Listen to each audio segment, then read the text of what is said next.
Hey, what up? This is Chris from Trapt, and you are listening to the Brutally Delicious podcast.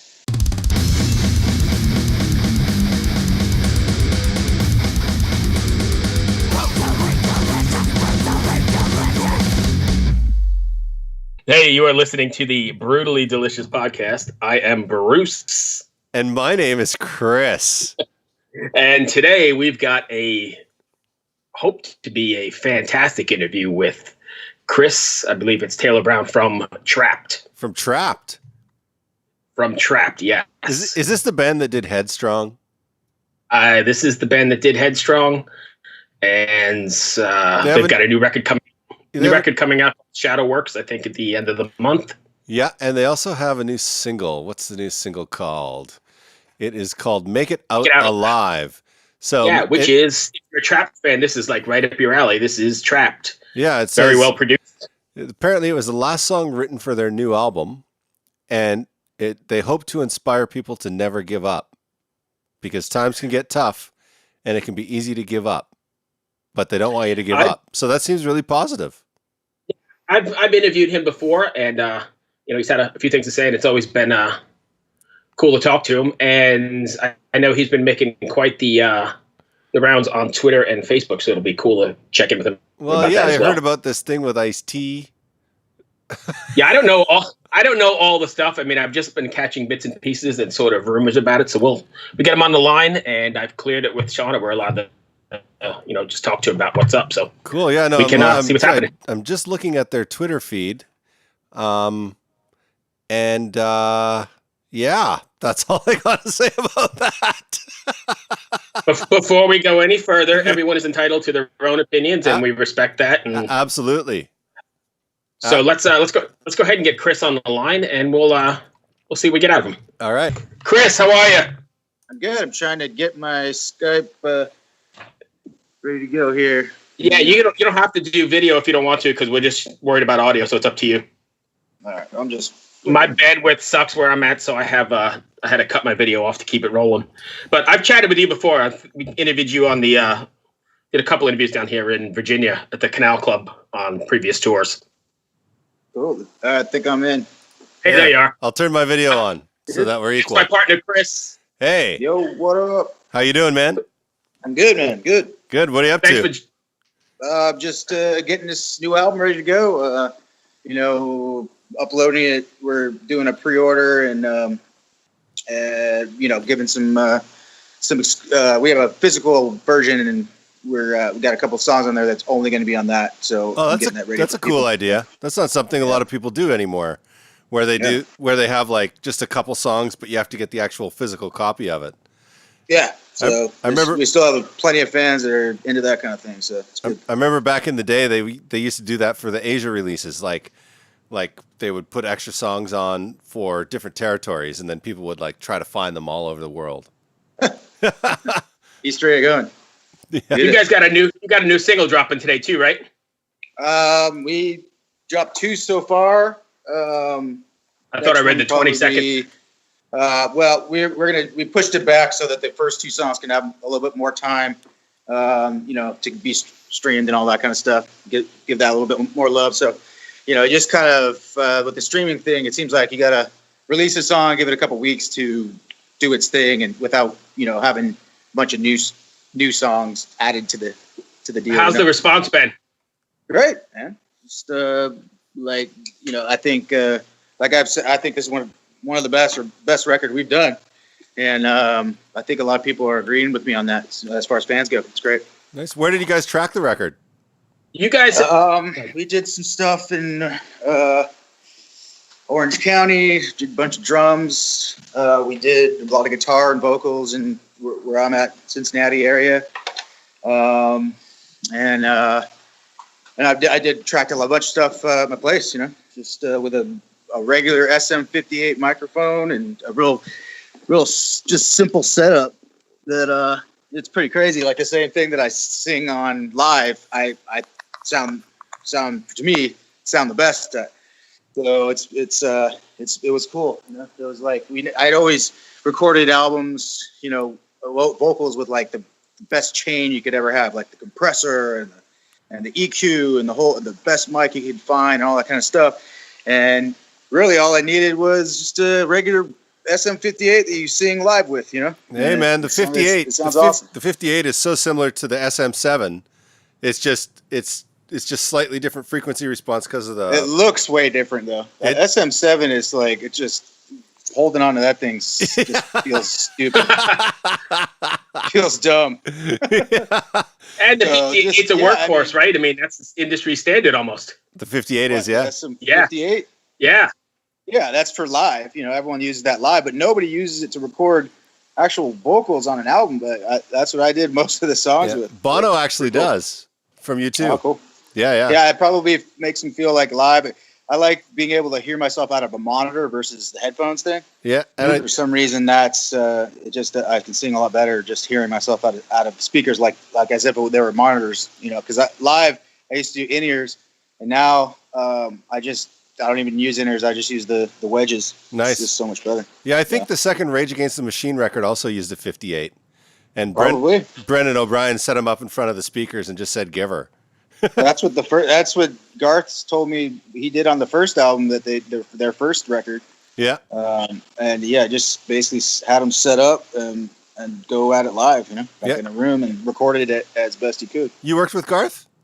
Yeah, I did our first and our third albums. Oh, cool. Yeah, no, I've worked with Garth a few times. He's a nice guy. Yeah. Did you work up in Gibson's, BC, or did he fly to you? We did both records at the warehouse. Oh, cool. Nice. Yeah. Gastown. Interesting. Is that up in your neck of the woods, Chris? It's right in Vancouver downtown. It's an interesting neck of the woods, the warehouse. Yeah, it's great. It's cool. I mean, you know, it's the strip club like right down the street. Yeah. There's junkies all over the place. The first time I ever like drank legally was in Canada because I was like 20, just about to turn 21. Yeah. But for a month or two before that, I could go to bars and do the whole thing. So it's like my actual 21st birthday was, you know, just like, well, I've already been living this life for a month and a half. Yeah. Making a record up here, you know? Right. So. Yeah. There's a lot of cool hangouts in Vancouver. Although it's, you know, I hope you were there in the summer and not the winter. Yeah, it was I don't know. No, it was it was January, February, March kind of. Oh, just fucking raining then every day. Yeah, I don't remember it being too bad. Yeah. You don't remember much, probably, if you were 20. Yeah, I remember a lot of it. You know, recording your first major label album. Yeah. So, you know, you don't forget that. Yeah, at the warehouse with Garth. I mean, it doesn't get much better than that. Yeah. Yeah, the warehouse is so beautiful, man. Bryan Adams built that place just perfectly. Yeah. But now you're doing a recording with equal or better quality, and you're doing it in your home. Isn't that crazy? I think I sang the best I've ever sang on this album, and it was just an SM58 into a 2-track PreSonus, DAW or whatever they call those things. You know, just a 2-track thing, and with the SM58, no compressor, no EQ. Singing straight into it. And no billion dollar same studio. thing I'd sing and do live, you know? Yeah, having to fly to Vancouver and pay thousands of dollars a day for his studio. Yeah, I've been like listening to the new album, like compared to our first, and it was like sonically it sounds just as good as our first album. So I mean, we were talking about that before you got on. That we were spinning it earlier, and it's definitely it sounds really, really good. Yeah, it's slick. Yeah, man. I mean, we can make like a song like "Make It Out Alive." I mean, it would cost us like a couple grand to make that at this point. You know, just like get it all. Yeah, like literally a couple grand a song. It's pretty cool. Yeah, it's amazing. That used to be one day at the warehouse. Oh, dude, our first 2 albums we spent like $350,000 on each one of them. Holy shit! And then our third was like 150. And oh wow! And then so was our fourth, and then the last 3, we've come under $50,000 to make each one. So that's pretty crazy.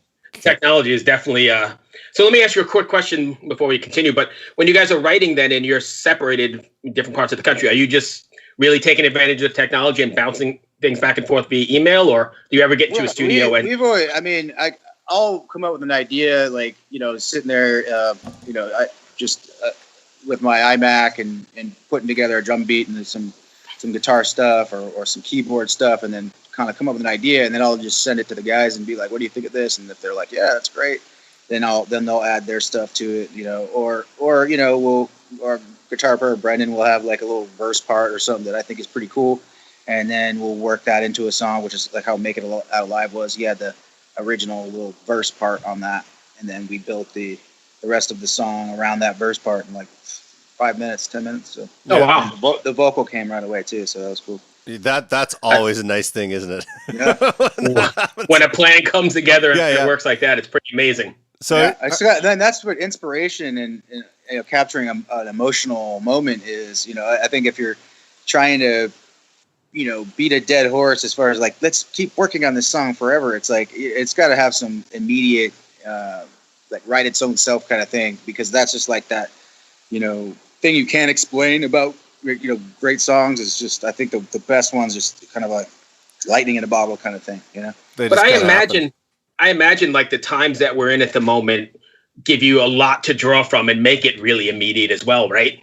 Maybe. I mean, Make It Out Alive was written middle of that February, and so right in the mix, right right before this whole thing hit. So I mean, it's the lyrics and everything just kind of really hit home, I think. Yeah.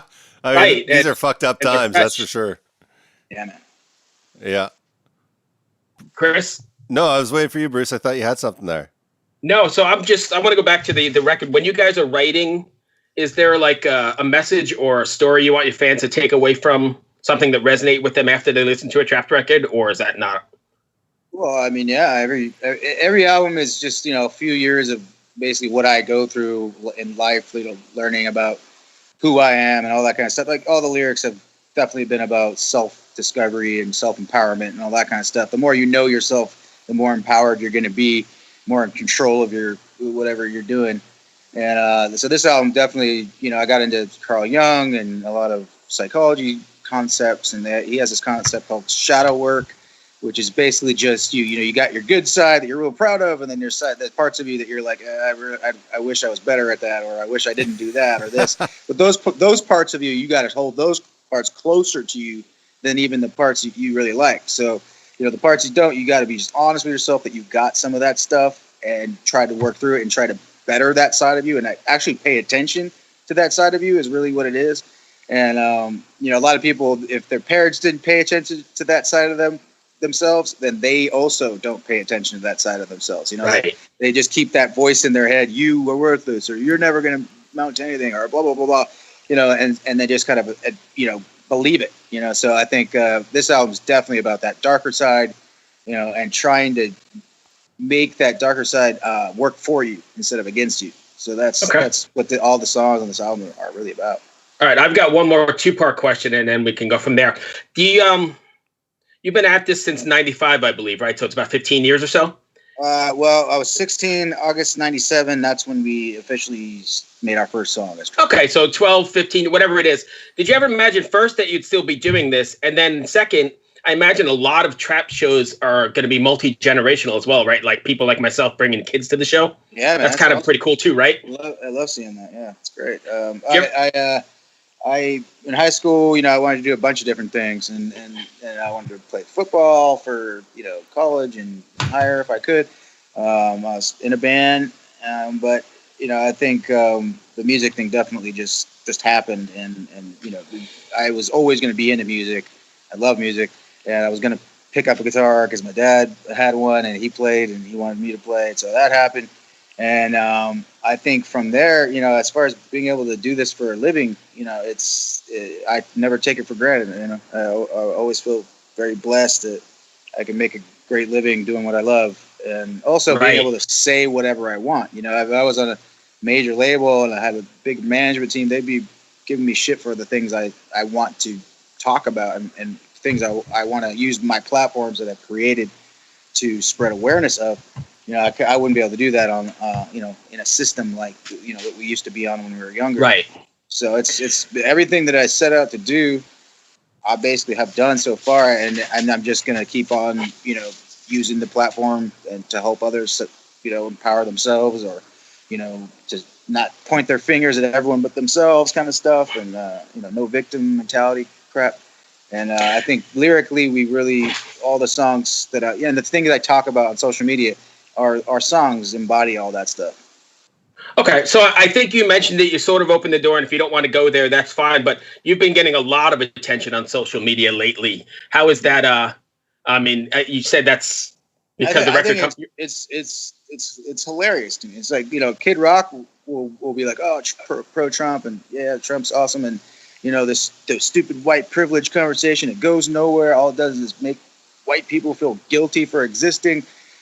Stuff like that. It's just not a constructive conversation that we can move forward together. It's always pointing your fingers and blaming others and all this stuff. I can't stand that stuff. But it's so funny though. Like some artists can say that stuff, and it's like no one cares. And then for some reason, I say that stuff, and then everybody wants to come after me and jump down my throat and say, and they're like, oh, people aren't going after you because of your political views. You're just an asshole. It's like, no, that's not the case. It started because they didn't like what I was saying, politically and socially. That's what started the thing. And everyone who says it's not because of your support for Trump or the things you think, it's just because you're an asshole. It's like, then they use the freaking excuse or the example they use is me going after Chris Evans for saying Trump sucks at his response, and he didn't take it serious. He didn't do anything, and all the deaths are his fault. It's like, that is ridiculous, and I will always say that's ridiculous. And I just felt like nobody supports our country's president. It's almost like that's a weird thing to do for some people. And I just hate that concept. I hate the fact that some people are so afraid to speak up and just about what they're passionate about because they're afraid that they'll get blackballed or they'll lose their fans or they'll lose friends and all that stuff. And it's like, those people, those aren't real fans or friends of yours if they're going to disown you for what you believe. That's just like, get away from those. Man. The echo chamber stuff, I just want to blow all that up. So that's basically what I've been trying to do social media wise. And I'm putting out a record. So obviously killed two birds with one stone. So it's a tactic for publicity. There we go. Awareness for a new album of, lyrically speaking, this stuff I'm talking about, and the empowerment and, truly standing on your own 2 feet and using your own mind instead of like everything you're force fed by the mainstream media. So I just want to do what I can to create awareness on things that mainstream media doesn't talk about, and people jumping down my throat shows me that that's just what I keep doing it. I'm all for the freedom of speech and being behind what your cause is and whatever it is, and I've never taken anything away from that. But I thought it was really funny that, you're getting like people from Ice-T to all kinds of people jump on you, and I don't even know what kind of stake they have in this game. Ice-T had a problem. We were talking about Sumerian Records bands, and they were like, "Oh, they're all better than you." And I'm like, "Well, as far as streaming and listeners go, we've got more than most of their bands." And they're like, "Well, what about Ice-T and Body Count?" I went and checked, and I was like, "Yeah, we're beating Ice-T and Body Count by a lot as far as listeners, and the streaming our stuff in this country." And some guy tagged Ice-T in it, like, "Hey, look at this guy saying that he has more streams than you." And then Ice-T is like, "Oh, I'll see you around one day. Right. I'll run into you." And it's like, what are you threatening me for saying something that's a verifiable truth? It's like, are you that sensitive? I guess so, because then he tweets about every other tweet I make, like half of a dozen tweets, and then his fans are like, "Who's you gonna fight, Ice-T?" And I'm like, whatever, dude. If Ice-T wants to get in a ring and fight me, then I'm not gonna back down. But I just think it's going to be stupid and a dumb in the look, In the end, it's social media and it's your opinion, and everybody's entitled to their opinion, I believe. Granted, people can be like, "Oh, you insult people and bully people," but it's like, look, I'm only responding with the same energy coming at me, just to point out the fact that it's like the left can do it as much as they want, be overly emotional, all that stuff. But if anyone says the opposite, they're melting down.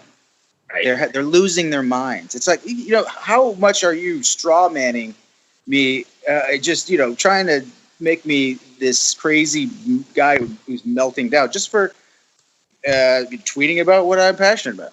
What I believe in. And if people are coming to rip on me, it's Twitter. It's a shit posting website. So I play the game and I respond in the same way. So it's just funny. Like, it's just so many people that are like, they'll come at you and they'll say all this stuff and then you dish it back and then you're the bully. It's just ridiculous, man. And at the end of the day, I think, and it should be across the board, everybody is entitled to their opinion. And if you don't like it, don't follow your Twitter feed and move along, right? Yeah, and then that's what I'm trying to have be normal, just normalized. And anyone just saying what they want to say, and having if the other side wants to belittle you, tell you you're crazy and you're melting down, all that stuff. It's like, well, why do you think, those people don't want to have anything to do with you, liberals, right. It's like you're no better than the people you're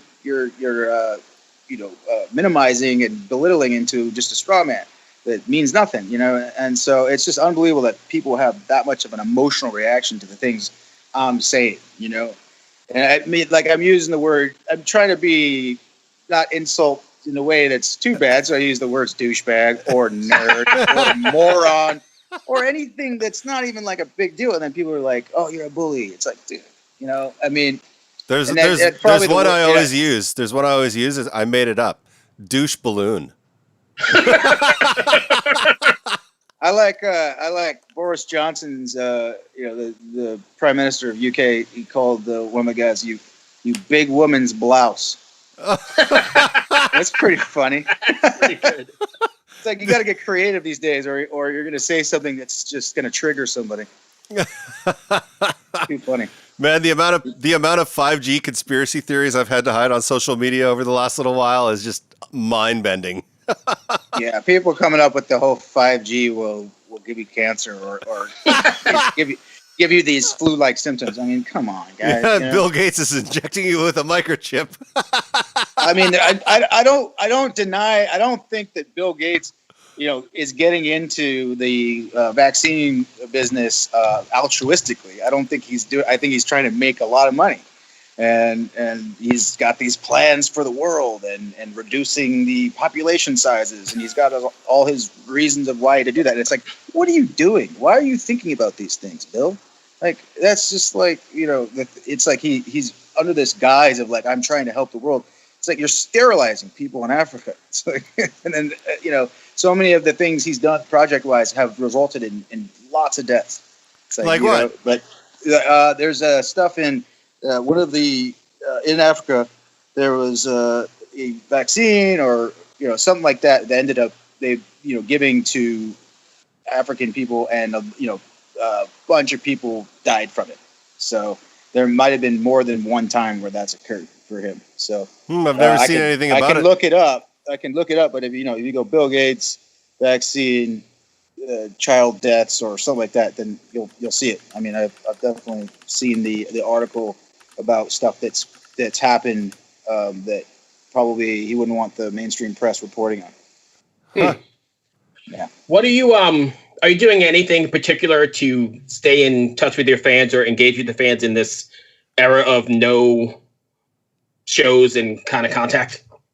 Well, I post on, Facebook and Twitter, and try to have good discussions with fans and deal with trolls as much as I can, but mostly just so I can see where my fans, what they feel about certain things, like what they feel about the lockdown stuff, or what they feel about just a whole sorts of social and political stuff. I like to engage with fans in that way on Facebook and Twitter. If people just want to hear music, go to Spotify or YouTube.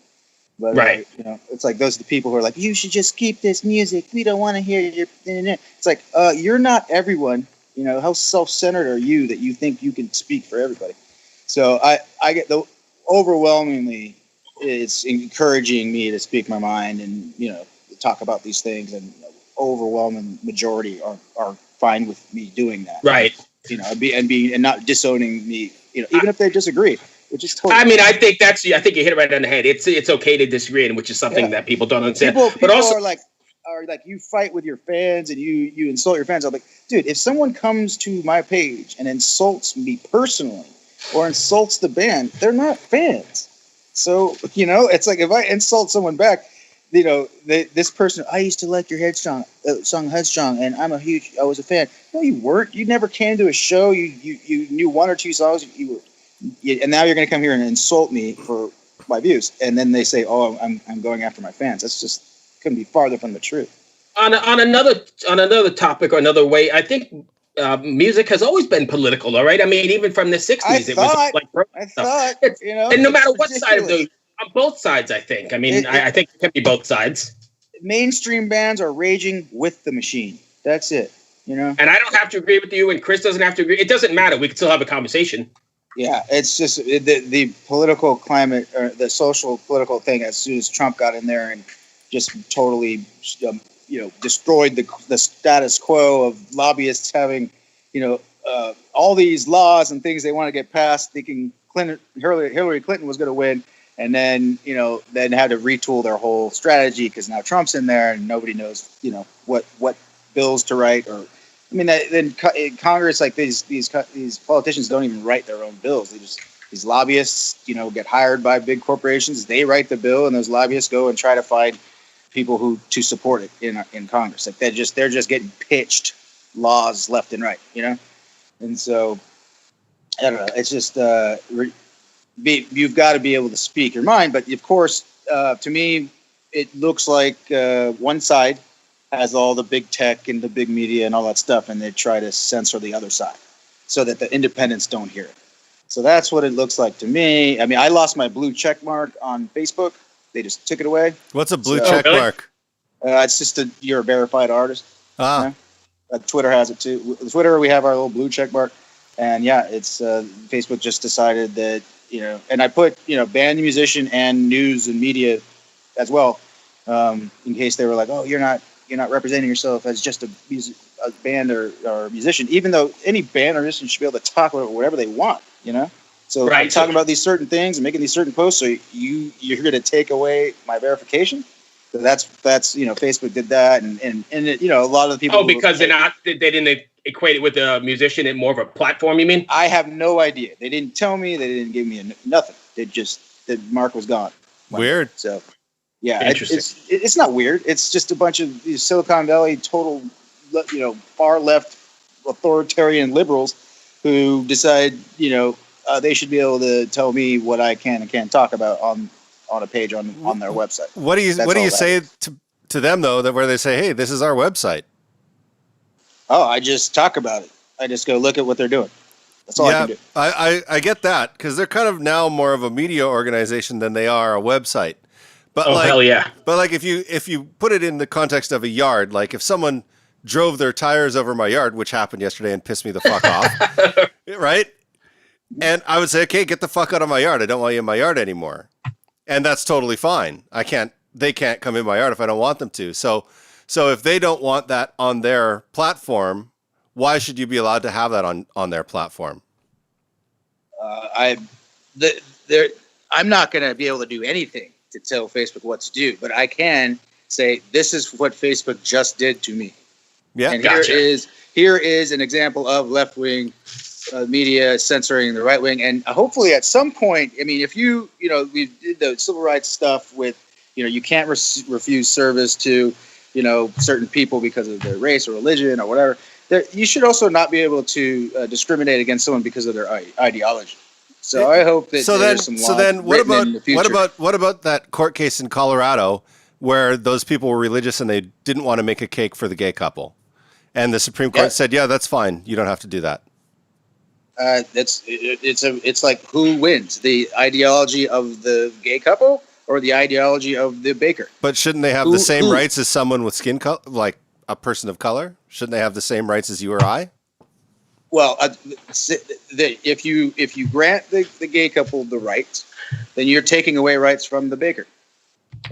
So I think everyone should be able to do whatever they want. Same with Facebook. If they want to delete my page, then they can. I can't really.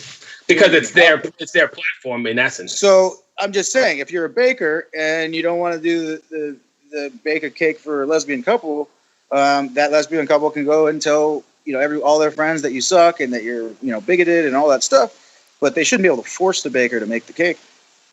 Yeah, You should be able to have free speech and go, look at these people, they suck. That's fine. Yeah. But as far as forcing the private business to do what the other side says, I mean. Like with Facebook, once something gets so big that it becomes the main news aggregator, then I think that it's like a utility.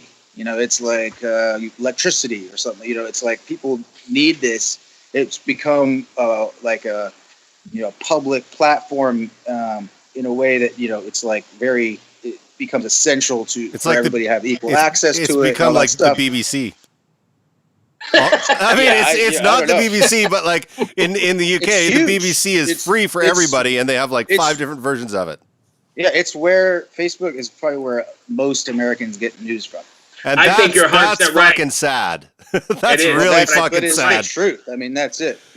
That's the deal. It's the number one. And anybody can post anything, and people view it as fact, like almost immediately. Yeah. Well, whatever. People just read headlines, and they don't do any of their own. Well, I actually just looked up the Bill Gates stuff, and what he did is he gave malaria vaccine and HPV vaccine. So he didn't kill anyone. It's not true. So nobody died from any vaccine that he made and gave to people. No, they were all FDA approved vaccines. I'm just saying was it accurate that people died from a vaccine that Bill Gates had a part in? Not that I could see. It was all debunked. I'll have to look at what I read.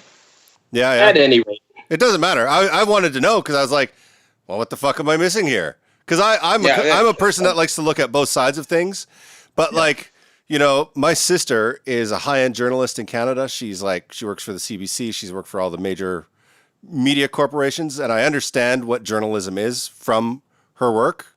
Yeah. So I always try to find out where are the facts. I don't really care. I don't care if it's left. I don't care if it's left or right. I only care what's true. Look up the sterilization thing.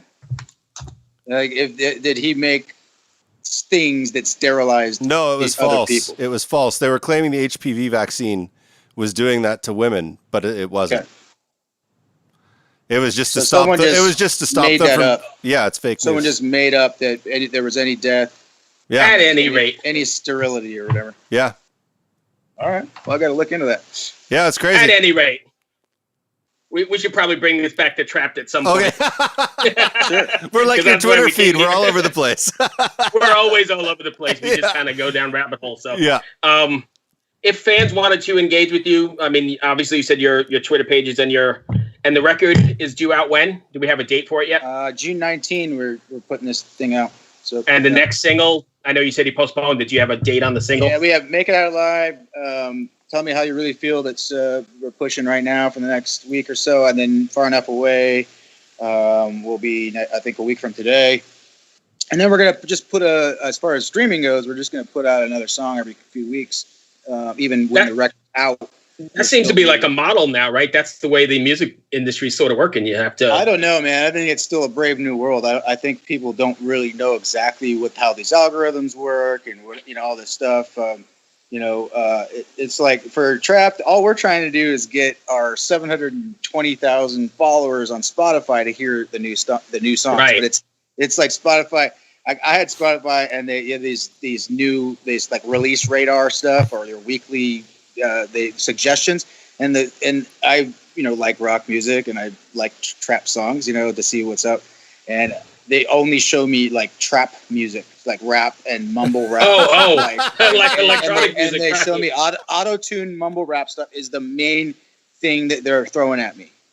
So it's weird. Like I hope that they throw some actual music that I do like. It's they need some algorithm work. Yeah, well, maybe I just need to use it longer, and they'll get it more. So it gets used for your preferences or something. I don't know. Yeah, but there must be pushing that kind of music to everybody, even rock fans. But in the end, at the end of the day, like we started off this conversation, I do like the record. I think the production was pretty fantastic, and I wish you all the best with it for sure.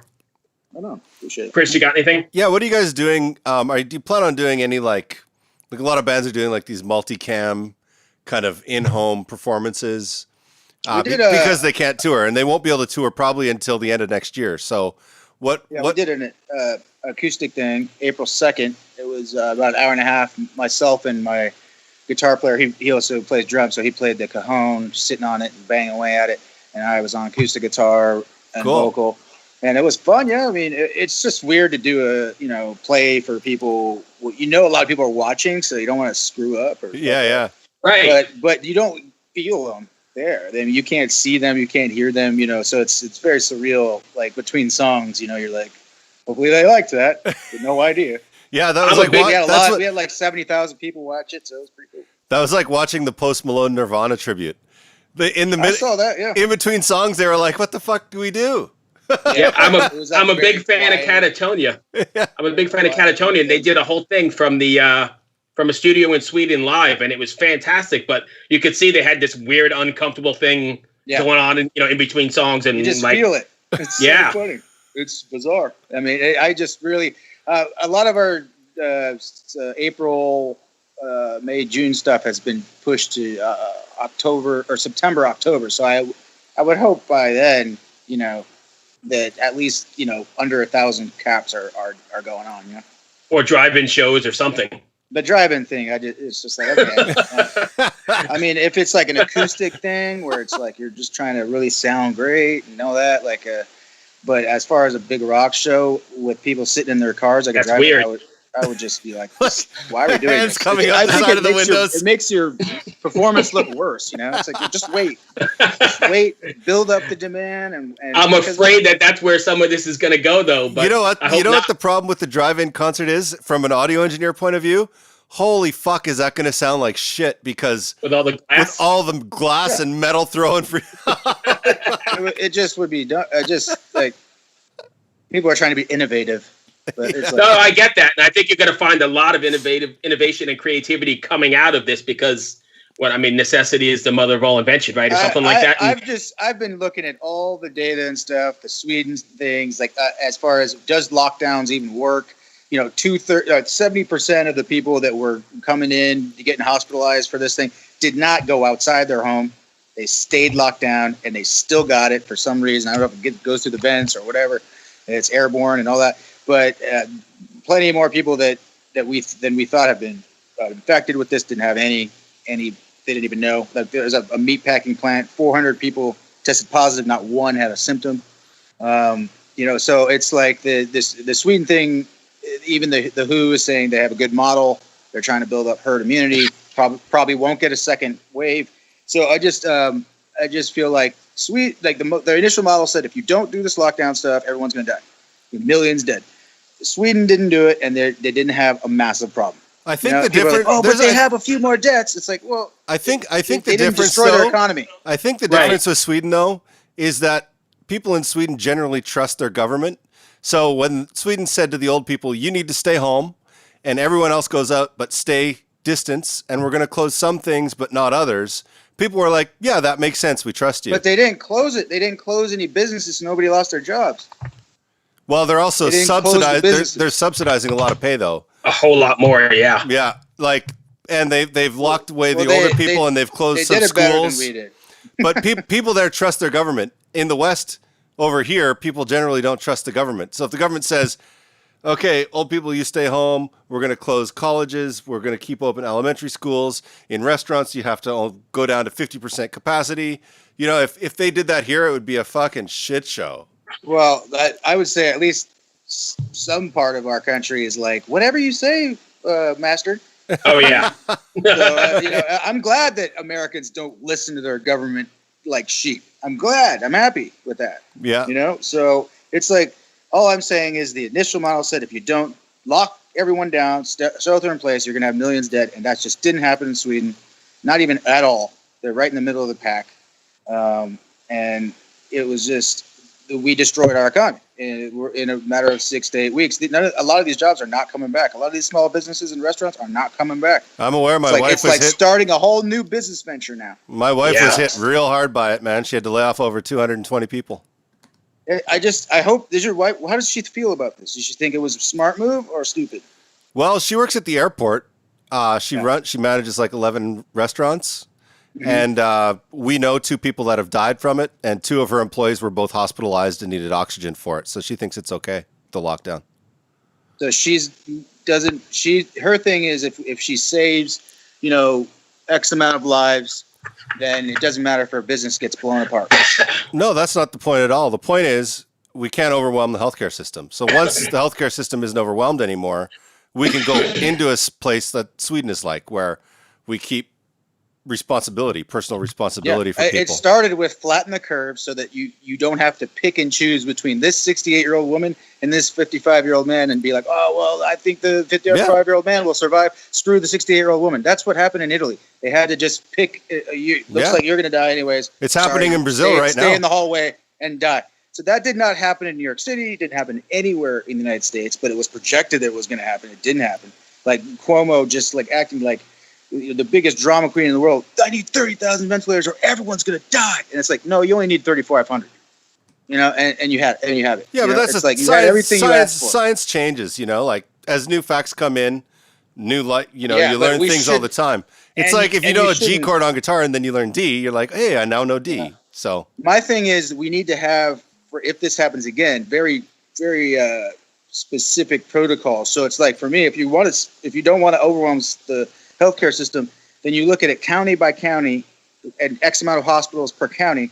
And if you're at like X percent of, you only have so much excess capacity left and it's dwindling fast, then you shut down that county.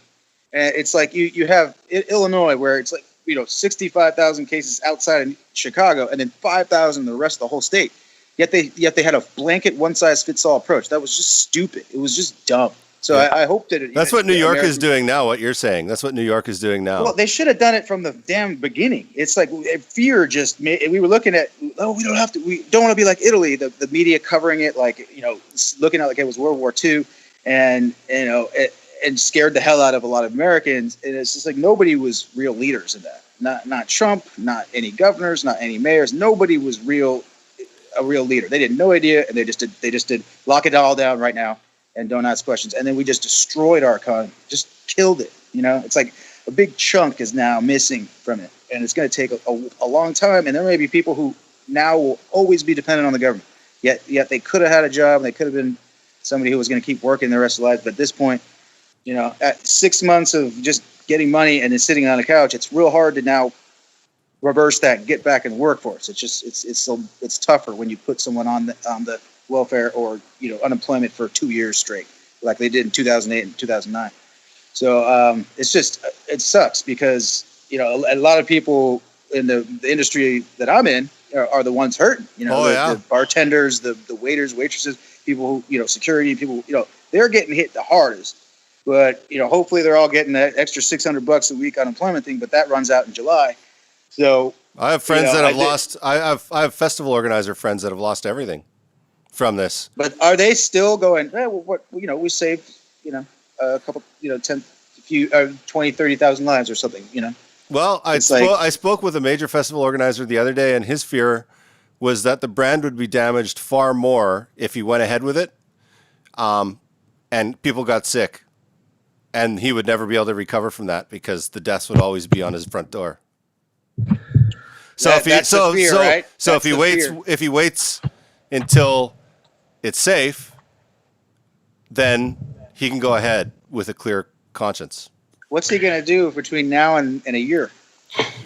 That's the question. That's the question everybody's wondering, right? Yeah, absolutely.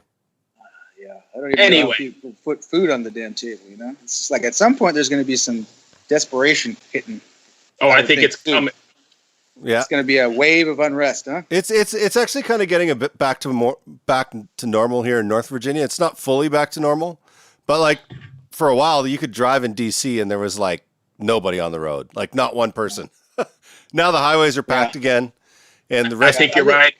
I drive to work in the mornings, and there's traffic now again. And my wife and I started noticing, like, oh wow, I used to be able to get here in 10 minutes for the last 2 months, and now it's 25 because there's traffic again. Yeah, I would think 90% of counties in the United States could have stayed open this whole time, and our economy would be such a better shape right now.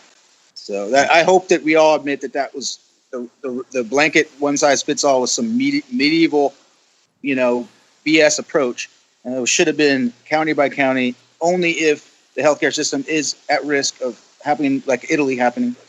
Well, and they should have actually done some testing, because if they could have tested, they would have known what to do. But they didn't do how that. The hell? It's hard. It's hard enough to get. The only way that we got the 2004 to 2007, even like strippers buying 5 different properties, is because you had a workforce workforce of people, more, trying to find anyone with a pulse and give them a mortgage thing, and they needed an incentive for that. You're not going to find. It's like you got Mark Cuban going, we need to have a testing, tracing federal force, of people who are testing and tracing people and all that stuff. And I was like, what happens when that ends and we're, are they going to turn into government snitches or something like that? But it's like coming up with a testing protocol that tests 300 million people. It's like, it's not about 300 million people. It's about 30 million. You need 10%. Testing 30? I don't know, man. So here in Loudoun County, every weekend, they line up. They have drive-in testing centers they set up. Anyone can go because all they're trying to do is figure out, is the virus going around in this area? Because if it is, then we have to deal with it. They're not trying to get everybody. They're just trying to find out where it is and how they can attack it. I don't know how that would have, because to me, what happened was the middle of March hit. Trump shut down travel from Europe on March 12th.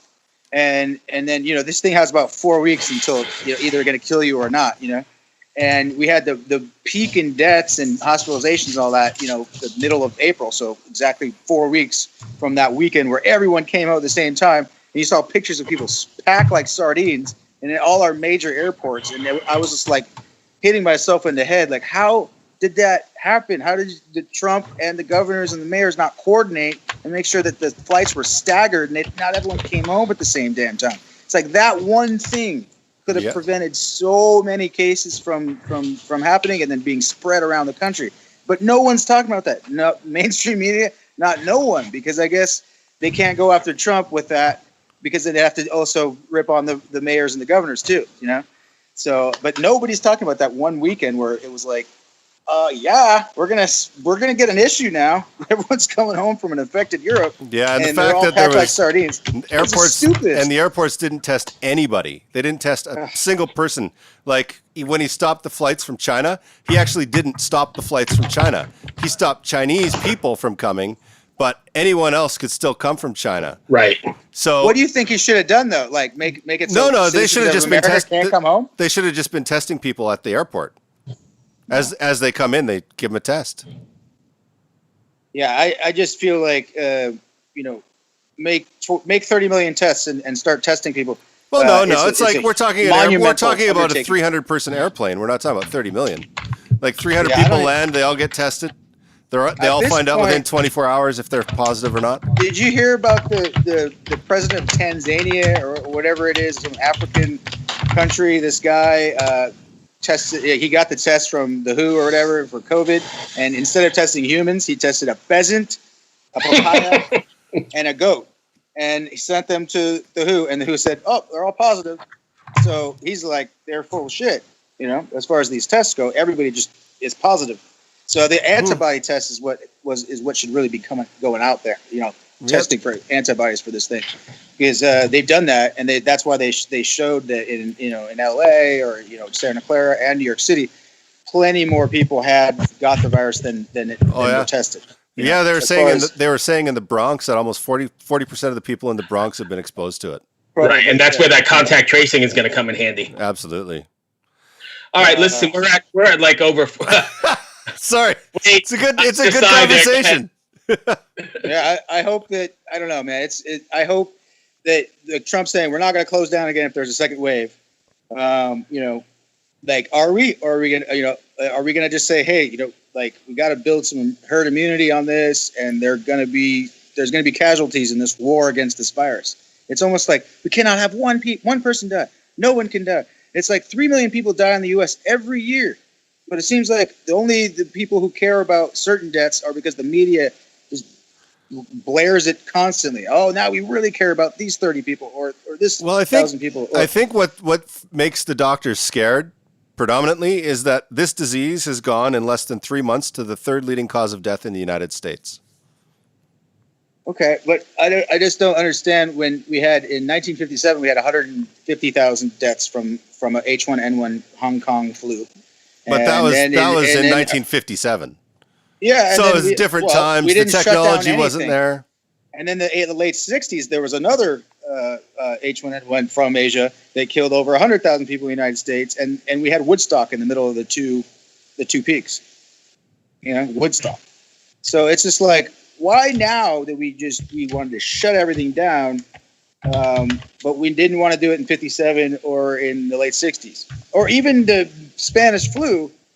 There wasn't lockdown orders nearly what we're doing now, and that thing killed 50 million people worldwide. It was way more, fatal than what we're dealing with now. Oh, I don't know enough about that, but that's what I'm saying. I think that's why people are scared, because in less than 3 months, it's become the third leading cause of death in the country. So they're like, fuck.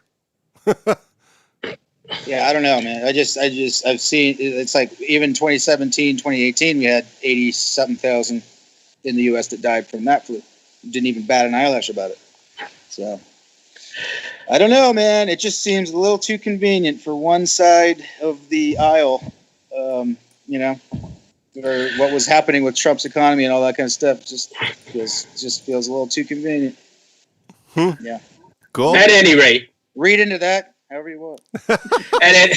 Chris, at any rate, I thank you for taking the time. Thanks, man. Yeah, thanks for having me, guys. Yeah, I appreciate it. Hope we are all still good. We just kind of voicing our own opinions. Oh yeah, this is what we're about. I love this kind of conversation is what everybody needs to have. Civil conversation, agree to disagree on certain things, agree on other things. It's like I hope that the discourse can be more civil. But hey, I'm not hoping when I'm calling someone a nerd or a moron or an idiot or whatever. But it's like, I also get emotional. You're passionate. I get it. Everyone's passionate about things they believe in. So thank you for taking the time. Thank you for explaining your situation. I truly wish you the best with the record. Best luck with the record, brother. Appreciate it, guys. All right. Good luck. Stay safe, and we'll talk to you soon, man. Thank you, sir. I appreciate it. Once again, good luck with everything. Good luck with the record, man. Take it easy. Take care. Bye. Bye.